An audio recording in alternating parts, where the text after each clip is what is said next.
The sun was shining on the sea, shining with all his might. He did his very best to make the billows smooth and bright, and this was odd, because it was the middle of the night.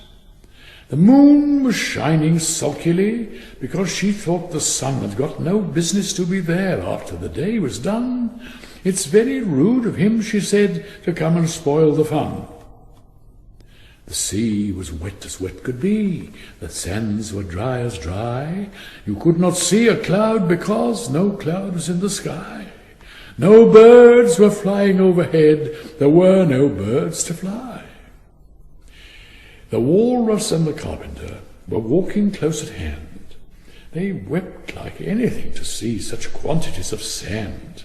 If this were only cleared away, they said, it would be grand.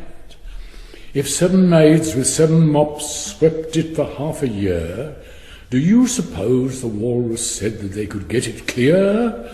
I doubt it, said the Carpenter, and shed a bitter tear. O oysters, come and walk with us, the Walrus did beseech. A pleasant walk, a pleasant talk, along the briny beach. We cannot do with more than 4 to give a hand to each.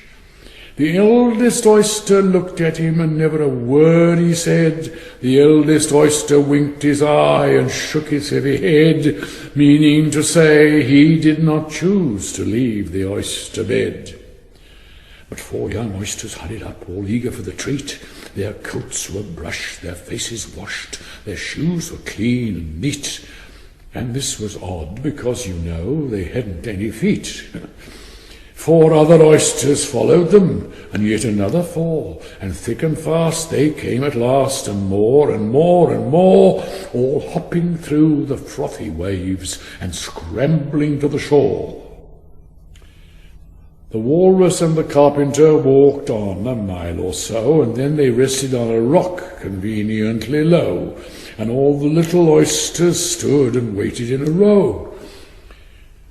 The time has come, the Walrus said, to talk of many things, of shoes and ships and sealing wrecks, of cabbages and kings, and why the sea is boiling hot and whether pigs have wings. But wait a bit, the oysters cried, before we have our chat, for some of us are out of breath and all of us are fat. No hurry, said the Carpenter. They thanked him much for that. A loaf of bread, the Walrus said, is what we chiefly need. Pepper and vinegar besides are very good indeed. Now, if you're ready, oysters dear, we can begin to feed. But not on us, the oysters cried, turning a little blue. After such kindness, that would be a dismal thing to do. The night is fine, the Walrus said. Do you admire the view? It was so kind of you to come, and you are very nice.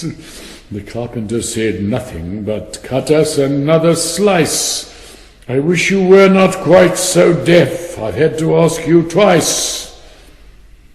It seems a shame, the Walrus said, to play them such a trick, after we brought them out so far and make them trot so quick. The Carpenter said nothing, but the butter's spread too thick.